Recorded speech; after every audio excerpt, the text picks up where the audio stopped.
Praise the Lord दोस्तों, प्रभु यीशु मसीह के मधुर नाम में आपको बहुत सलाम। मुझे बहुत खुशी है कि आप हमारे YouTube channel apostle Nitin Kumar के साथ जुड़े हुए हैं और मेरी प्रार्थना और मेरा प्रयास है कि मैं परमेश्वर की सब आशीष की बातों को आप तक पहुंचा सकूं। जरूर से हमारे साथ जुड़े रहिए और दूसरों को भी इन आशीषों के बारे में बताते रहिए ताकि हम और परमेश्वर में बलवंत हो सकें। और जो जो आशीष की बातें हैं आप उनको ग्रहण करते रहिए ताकि परमेश्वर महिमान्वित हो। आज हम एक प्रश्न आपके बीच में लेकर के आए हैं और मुझे पूरा विश्वास है हो सकता है ऐसा प्रश्न आपके भी हृदय में हो, और मेरी प्रार्थना और मेरा प्रयास है कि मैं परमेश्वर के उत्तर को आप तक पहुंचा सकूं।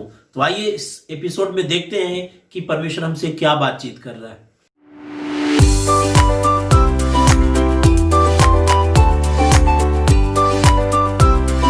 हेलो एवरीवन, मेरा नाम समरजीत है। मैं दिल्ली से बोल रहा हूँ और मैं पास्टर नितिन के YouTube channel apostle Nitin Kumar पे ये सवाल पूछना चाहता हूँ कि मैं मसीह परिवार से आता हूँ। मेरे घर वाले बहुत मसीह में हैं, मेरे लिए बहुत प्रार्थना भी किया जाता है, मैं चर्च भी जाता हूँ। क्या मेरे लिए इतना ही काफ़ी नहीं या मुझे कुछ और भी करने की आवश्यकता है? जय मसीह की। मुझे बहुत खुशी है कि एक बार फिर से एक प्रश्न का उत्तर लेकर मैं आपके बीच में आया हूँ। और भाई समरजीत ने बहुत ही अच्छा प्रश्न किया कि मैं एक मसीही परिवार से हूँ, क्रिश्चियन फैमिली से हूँ, मेरे मम्मी परिवार के लोग मेरे लिए प्रार्थना करते हैं, मेरे लिए प्रार्थना निवेदन भी दूसरों तक पहुंचाया जाता है, यानी अन्य लोग भी मेरे लिए प्रार्थना करते हैं और मैं चर्च भी जाता हूं। तो क्या मसीही जीवन के लिए इतना काफी नहीं है? सवाल तो बहुत अच्छा है और बहुत सारे लोगों के पास ऐसा सवाल हो सकता है। परमेश्वर का सेवक पौलुस प्रेरित जो इतना बड़ा है, नए नियम में बोलते हैं कि वो सबसे सामर्थी प्रभु का जन था। जब इतना बड़ा सेवक एक दिन अपने लोगों से कहता कि मेरे लिए भी प्रार्थना करो ताकि मैं परमेश्वर के वचन को बेधड़क प्रचार कर सकूं। अरे जब प्रार्थना की आवश्यकता इतने बड़े सेवक को है तो हम सबको है और हम सबको प्रभु में बढ़ने की आवश्यकता है। एक प्रश्न जो आप लेकर के आए हैं कि मुझे क्या बढ़ना जरूरी है, मैं इसका उत्तर शुरू करता हूं एक पद से जो आपको रोमियो की पत्री में और उसके 15 अध्याय में मिलेगा और उसका 20वां पद पौलुस प्रेरित कुछ इस तरीके से कहता है। सुनिएगा, हमारे स्टूडियो से आपके लिए पढ़ा जा रहा है जी। पर मेरे मन की उमंग यह है, पौलुस कहते हैं कि मेरे मन की उमंग यह है कि जहां जहां मसीह का नाम जहां लिया जहां गया, मसीह का नाम ना लिया गया हो वही सुसमाचार सुनाओ। ऐसा ना हो कि दूसरे की नींव पर घर बनाओ। दूसरे के नींव के ऊपर घर बनाऊं। यानी पौलुस प्रेरित इस वाक्य से क्लियर करना चाहते हैं कि मैं किसी दूसरे की नींव पर, दूसरे के फाउंडेशन पर, दूसरे के बुनियाद पर अपना घर बनाना नहीं चाहता। आज बहुत सारे मसीही लोगों को यह जानने की जरूरत है कि आप अपने मसीही जीवन को किसी दूसरे की प्रार्थना पर, किसी दूसरे के बाइबल स्टडी पर, किसी दूसरे के प्रभु में बढ़ने की स्थिति पर या किसी दूसरे के प्रयास पर अपना घर ना बनाइए। किसी दूसरे के नींव पर आपको घर नहीं बनाना है। आपका घर है, आपका घर आपके खुद के नींव पर बनना बहुत जरूरी है और तभी आप आशीषित हो पाएंगे, तभी आप धन्य हो पाएंगे। जिस तरीके से जब हम किसी दूसरे घर में रहते हैं, किराए के घर में रहते हैं, हम उसमें ज्यादा इन्वेस्ट नहीं करना चाहते क्योंकि हमको पता है कि ये घर टेम्परेरी है, हमने इसकी बुनियादी नहीं रखी है। हमारा मसीही जीवन भी ऐसे ही है। जब तक हम इसकी सॉलिड फाउंडेशन, सॉलिड बुनियाद नहीं रखेंगे तब तक हम कभी इस पर इन्वेस्ट नहीं करेंगे। तो सबसे जरूरी चीज है हमारे विश्वास का आधार यीशु मसीह हो, जैसे हमने पिछले एपिसोड में बताया। और दूसरी चीज कि हम किसी दूसरे के बुनियाद पर अपनी घर ना बनाएं। हमारा खुद का बुनियाद होना बहुत जरूरी है। तो ये बिल्कुल क्लियर है कि आप किसी दूसरे पर निर्भर ना करें, स्वयं आप प्रभु यीशु मसीह पर अपना घर बनाएं। मैं एक घटना आपके बीच में रखना चाहता हूं जो उस समय की है जब प्रभु यीशु मसीह अपने चेलों को पास बुलाते हैं और एक सवाल उनसे करते हैं। मत्ती रचित सुसमाचार उसका 16 अध्याय उसके 13 पद में यहां पर इस तरीके से लिखा है। सुनिए, आपके लिए पढ़ा जा रहा है। क्या लिखा है जी? यीशु कैसरिया फिलिप्पी के देश में आया और अपने चेलों चेलों से पूछने और लगा, अपने चेलों से पूछने लगा, लोग मनुष्य के पुत्र को क्या कहते लोग हैं? मनुष्य के पुत्र को क्या कहते हैं? उन्होंने कहा, उन्होंने कहा, कुछ तो यूहन्ना बपतिस्मा देने वाला कुछ कहते तो हैं, यूहन्ना बपतिस्मा देने वाला कहते हैं, और कुछ एलिया, कुछ एलिया, और कुछ इर्मिया कुछ यिर्मयाह या भविष्यवक्ताओं में या से भविष्यद्वक्ताओं में से कोई एक कहते अब हैं। सुनिएगा, जो सवाल प्रभु यीशु मसीह ने पूछा था वो सबसे नहीं पूछा था, अपने चेलों से पूछा था, 12 लोगों से पूछा था, जो उसकी चुनी हुई टीम थी, अपने खास लोग थे। और इस प्रश्न का उत्तर उनके चेलों से जब लिया गया, पूछा गया कि लोग मनुष्य के पुत्र को क्या कहते हैं, तो किसी ने जवाब दिया, कोई एलिया बोलता है, कोई भविष्यद्वक्ताओं में से एक बोलता है। 4 टाइप का ओपिनियन था, यानी 4 प्रकार का मत था उन लोगों के बीच में जो यीशु मसीह के अपने टीम का हिस्सा नहीं थे, यानी यीशु मसीह के टीम के हिस्से के बाहर के लोगों के पास 4 प्रकार का मत था। 4 अलग अलग डिफरेंट उनके पास ओपिनियंस थे। फिर आगे पढ़ेंगे क्या लिखा जी। उसने उनसे कहा, लेकिन यीशु मसीह ने अपने चेलों से कहा, परंतु तुम मुझे क्या देखो कहते ठीक हो? है, पब्लिक का ओपिनियन मेरे लिए 4 अलग अलग प्रकार का है, मुझे उससे ज्यादा फर्क नहीं पड़ता, पर प्रभु यीशु मसीह ने बोला, तुम मुझे क्या कहते हो जी। शमौन पतरस ने उत्तर दिया, शमौन पतरस ने उत्तर दिया, तू जीवते परमेश्वर का पुत्र लोग मसीह तो है। 12 हैं यहां पर। ये तो यीशु मसीह आप अपनी कलीसिया से बात कर रहा है, अपने झुंड से बात कर रहा है, अपने टीम से बात कर रहा है। इसके टीम में 12 लोग हैं, पर उत्तर सिर्फ एक के पास है। आज भी मुझे ऐसा लगता है कभी कभी ऐसे ही है कि झुंड में तो बहुत सारे लोग हैं, कलीसिया में तो बहुत सारे लोग हैं, पर शायद रियल आंसर किसी को पता नहीं है। यहां पर 12 में से एक आदमी खड़ा होता है और कहता, हाँ प्रभु, तू जीवते परमेश्वर का पुत्र मसीह है जी। यीशु ने उसको उत्तर दिया, यीशु ने उसको उत्तर दिया, हे शमौन, हे शमौन, योना के पुत्र, योना के पुत्र, तू धन्य है, तू धन्य है, क्योंकि मांस और लहू ने नहीं, क्योंकि मांस और लहू ने नहीं, परंतु मेरे पिता ने जो स्वर्ग में है, जो स्वर्ग में है, यह बात तुझ पर प्रकट की यह है। बात तुझ पर प्रकट की है। मांस और लहू ने नहीं, स्वर्ग के मेरे परमेश्वर ने यह बात तुझ पर प्रकट की है। वचन में भी लिखा है, जब तक मनुष्य से ऊपर से उसको ना दिया जाए वो कुछ भी प्राप्त नहीं कर सकता। पतरस से यीशु मसीह ने बोला कि तू धन्य है। वाव! अरे जब पतरस ने यीशु मसीह को बोला कि तू जीवते परमेश्वर का पुत्र है, सबसे पहले पतरस ने यीशु मसीह को एक नाम दिया, तो यीशु मसीह ने भी उसको एक नाम दिया। पहले बोला तू धन्य है। मांस और लहू ने यह बात तुझ पर प्रकट नहीं की, मेरे पिता ने स्वर्ग से यह बात तुझ पर प्रकट की है जी। और मैं भी तुझसे कहता हूं, मैं भी सबसे नहीं कहता हूं। 12 लोग वहां पर खड़े हैं, 12 में से प्रभु यीशु मसीह किससे बात कर रहा है? तुझसे बात करता हूं। हालेलुया। हाँ, 12 लोग हमारे साथ हैं, सब हमारे ही टीम के हैं, लेकिन प्रभु सबसे नहीं बोल रहा है। प्रभु इन 12 लोगों में से एक से बात कर रहा है और कहता, मैं तुझसे कहता हूं कि तू पतरस है और मैं इस पत्थर पर अपनी कलीसिया बनाऊंगा, और और अधोलोक के फाटक इस पर प्रबल नहीं। तू पतरस है।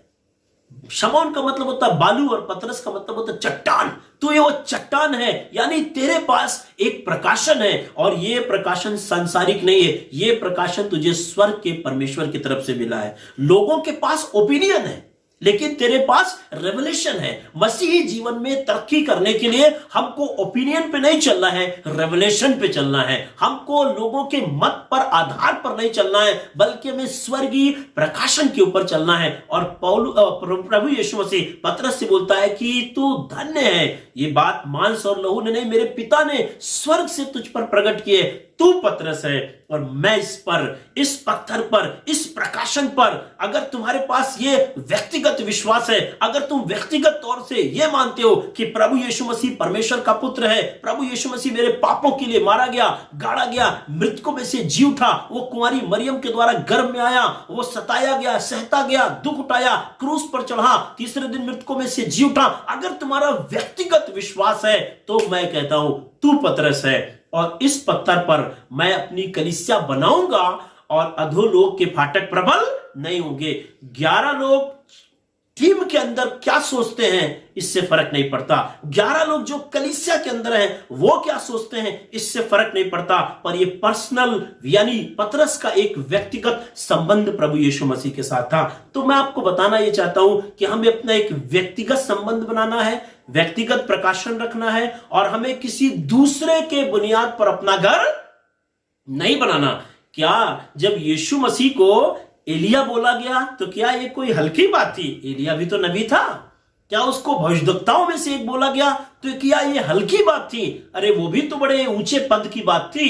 क्या उसको यूहन्ना बोला गया? यूहन्ना को आप क्या कम समझते हैं? अरे वो तो बहुत बड़ा व्यक्ति था। उसके एक प्रचार से लोग डर के मारे आके बपतिस्मा लेना शुरू कर दिए। पर नहीं, यीशु मसीह एक अलग व्यक्तित्व है। यीशु मसीह को जानने के लिए एक व्यक्तिगत प्रकाशन की आवश्यकता होती है और प्रभु चाहता हूं व्यक्तिगत तौर पे प्रभु यीशु मसीह को जाने। जिस तरह पौलुस कहता है, मैं किसी दूसरे के न्याय पर अपना घर नहीं बनाता। हालेलुया। तो मेरे आपके प्रश्न का उत्तर बिल्कुल क्लियर है। आप किसी दूसरे के ऊपर विश्वास मत करिए, दूसरे पर भरोसा ना करिए, स्वयं प्रभु यीशु मसीह पर विश्वास करिए। यद्यपि हमारे कई एक मित्र बोलते हैं कि थोमा जो था वो बहुत शक करता था, बहुत ज्यादा डाउट उसके अंदर था। मैं बोलता हूं ये बहुत अच्छी बात है। डाउट तो था उसके अंदर, शक तो था, पर अच्छी बात मुझे ये लगती है कि उसके अंदर ये डिजायर थी कि मैं यीशु मसीह के हाथ में डाल के अपनी उंगली देखना चाहता हूं कि ये वही है कि नहीं। बहुत अच्छी चीज। हो सकता है लोग इसको ना समझे हो, पर मैं आपको बताना मानता हूं प्रभु चाहता है आप भी अपनी उंगली उसके हाथ में डाल के देख लीजिए वो सच्चा है कि नहीं। आपको व्यक्तिगत तौर से अनुभव करना जरूरी था, जिस तरीके से थोमा ने व्यक्तिगत तौर पर अनुभव किया और उसने जाना सच में ये प्रभु यीशु मसीह है। किसी ने मुझे बताया है कि थोमा यीशु मसीह के 12 चेलों में से एक था और वही शायद हिंदुस्तान में आया था, दक्षिण भारत में। और यदि थोमा सच में भारत में आया था तो आज मैं आपके बीच में जो प्रचार कर रहा हूं उसका ही प्रतिफल है। इसी तरीके से जब आप व्यक्तिगत तौर पे प्रभु यीशु मसीह पर विश्वास करेंगे, अपना प्रकाशन रखेंगे, तो आने वाले दिनों में आपके विश्वास का प्रतिफल जो आत्माओं का उद्धार है आप देखने पाएंगे। तो मैं आपको सिर्फ इतना बताना मानता हूं इस एपिसोड के जरिए से कि हमें व्यक्तिगत संबंध बनाना जरूरी है। इसीलिए पौलुस प्रेरित रोमियो की पत्री उसके 10 अध्याय 9 में कहते हैं, यदि तू अपने मुंह से यीशु को प्रभु जान के अंगीकार करे। कौन? तू। तेरे मम्मी पापा उसकी बात नहीं कर रहा है, पादरी साहब या वो वाले अंकल आंटी जो तुम्हारे लिए प्रार्थना करते हैं। अच्छी बात है, हम सबको प्रार्थनाओं की जरूरत है, हम सबको उत्साहवर्धन की जरूरत है, हम सबको संगति की जरूरत है। मैं ऐसे सब लोगों को जो किसी के लिए प्रार्थना करते हैं, जो संगति करते हैं, वचन सुनाते हैं, मैं उनका आदर करता हूं, उनकी सराहना करता हूं और दुआ करता हूं प्रभु उनको बड़ी आशीष दे। लेकिन आपको चुनौती भी देना चाहता हूं और आपको आगाह करना चाहता हूं कि आपका व्यक्तिगत विश्वास परमेश्वर पर होना बहुत जरूरी है। किसी दूसरे के नींव पर अपना घर ना बनाइए। हालेलुया। एक छोटी सी घटना पढ़वाऊंगा। ऐसे तो पढ़ने में हंसी भी आती है, पर पढ़वाना चाहता हूं। मैं चाहूंगा प्रेरितों के काम पुस्तक निकालें और उसके 19 अध्याय के 11 पद से पढ़ें। प्रेरितों के काम उसका 19 अध्याय 11 पद। यहां पर एक घटना है। जी हाँ, पढ़ेंगे। परमेश्वर पौलुस के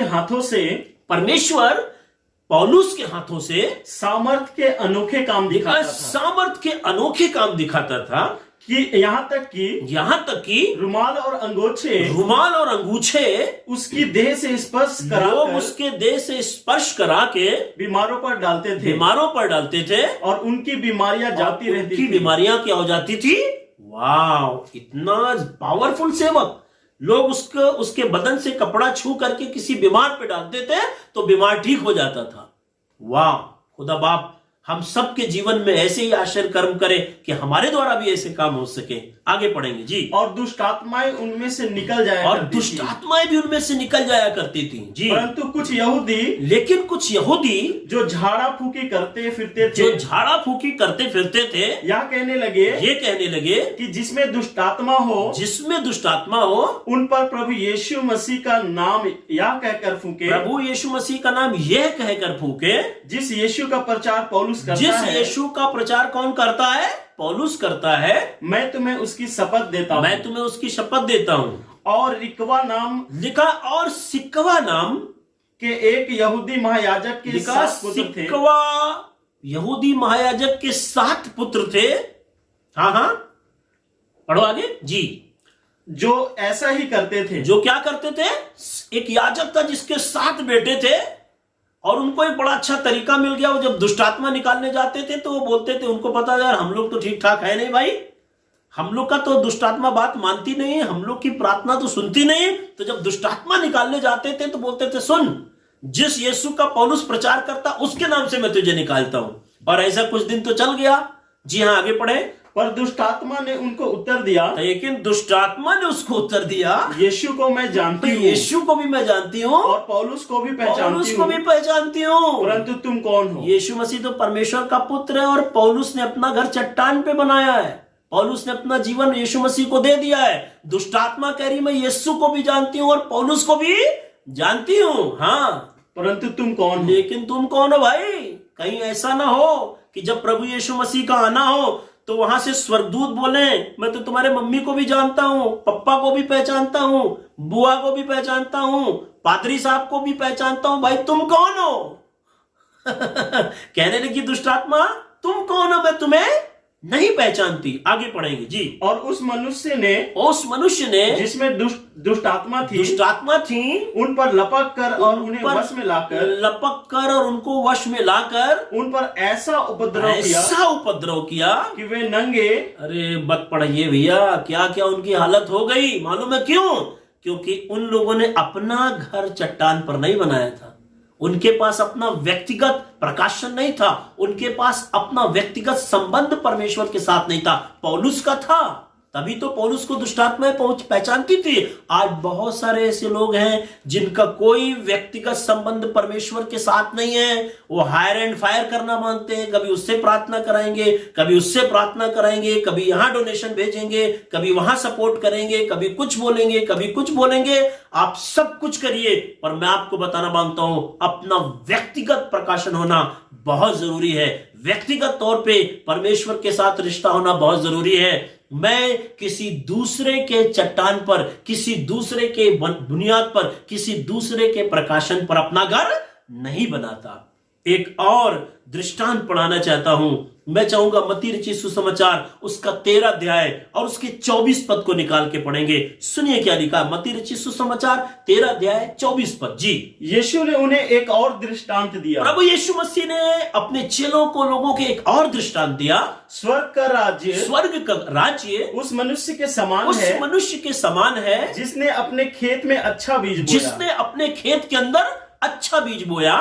पर जब लोग सो रहे थे तो उसका शत्रु आकर गेहूं के बीच जंगली बीज बोकर के चला। अगर आप सतर्क नहीं रहेंगे, अगर आप मसीह जीवन में बढ़ेंगे नहीं, अगर आपका खुद का प्रकाशन नहीं होगा तो बार बार शत्रु आएगा और जंगली बीज बो करके चला जाएगा। कोई नकारात्मक बात बोल करके चला जाएगा, कोई खराब करने वाली बात आके आपके बीच में डाल करके चला जाएगा। जब लोग सो रहे थे तो बैरी आया, एक दूसरा गलत बीज डाल करके चला गया। जी। जब अंकुर निकले, तब लिखा है जब अंकुर निकले और बालें लगी तो जंगली दाने के पौधे भी जंगली दानों के पौधे भी क्या करने लगे?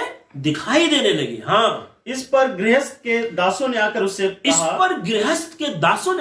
कहा, हे स्वामी, क्या तूने अपने खेत में अच्छा बीज ना बोया था? फिर जंगली दाने के पौधे उसमें कहां से आए? आ गए? भाई बीज तो हमने अच्छा बोया था, लेकिन इसमें जंगली दाने के पौधे कहां आ गए? कभी कभी हम लोग भी यही सोचते हैं, हमने सब काम तो अच्छा किया, सारे प्रयास तो अच्छे किए, सब कुछ बहुत अच्छा किया, पर इसमें गड़बड़ कैसे हो गया? ये जंगली दानों के पौधे कैसे आ गए? हाँ जी। उसने उससे कहा या किसी शत्रु का काम है। हाँ। दासों ने उससे कहा क्या तेरी इच्छा है कि हम जाकर उनको बटोर ले? उसने कहा नहीं। हाँ। ऐसा ना हो कि जंगली दाने को पौधे बटोरते हुए, ऐसा ना हो कि जंगली दानों के पौधे बटोरते हुए तुम उनके साथ गेहूं को भी क्या करो? उखाड़ दो। आज दुनिया में यही तो हो रहा है, जिसको उखाड़ना चाहिए लोग उसको नहीं उखाड़ रहे हैं, और जिसको नहीं उखाड़ना चाहिए उसको उखाड़ दे रहे हैं। यहां पे कह रहा है कि ऐसा ना हो कि जंगली पौधों के जगह तुम अच्छों को भी उखाड़ दो। आज यही हो रहा है संसार में। इसीलिए प्रभु यीशु मसीह ने उनको मना किया, नहीं तुम ये मत काम करना, तुम ये काम मत करो। बहुत सारे लोग हमसे बोलते हैं कि भैया दुनिया में इतना पाप क्यों हो रहा है, दुनिया में इतना अपराध क्यों हो रहा है, दुनिया में इतनी बुराई क्यों बढ़ रही है? प्रभु यीशु मसीह ने कोई बात नहीं, बढ़ने दो, आगे पढ़ेंगे। जी।